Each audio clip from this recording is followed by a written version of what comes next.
Well, it's a matter of some moment in the Senate too during the week as well, of course, when Senator Nick Xenophon chose to use parliamentary privilege to name a priest that he was effectively accusing of rape some 40 or so years ago. That drew some criticism in Canberra.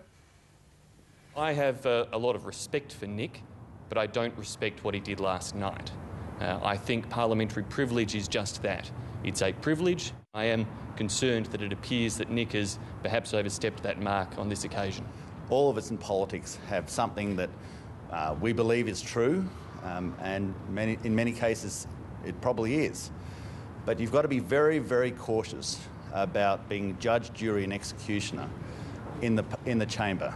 So, naming a person in Parliament unsupported by evidence rather than telling the complainant to go to the police is really about publicity for the MP.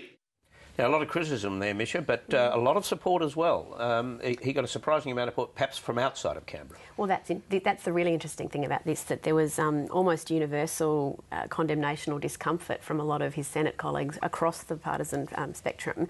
But a lot of those groups who worked with victims of sexual abuse in the church were the ones who were saying to him that they were really pleased about his intervention. So one of those moments where the group of parliamentarians really has a very different view to some of those who've actually been right at the difficult end of this debate. And the logic behind the use of privilege is to allow MPs to speak without fear or favour?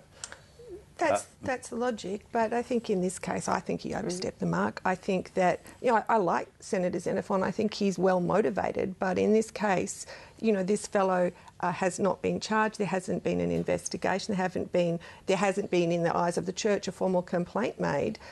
I think he really went in too soon, and it sets a really dangerous precedent. But the way that he sees it, the church has had 4 years to look at this, and they haven't examined it. You can argue all that. It's taken a lot of time, and if an archbishop can't get something like this resolved, what chance, somebody who was abused behind the choir stalls when they were a kiddie? That's an important point. But I do think senators and members have to really hold off before they name someone, particularly if they name someone as a sex offender. I mean, that's a huge step to take on the basis of no contested evidence.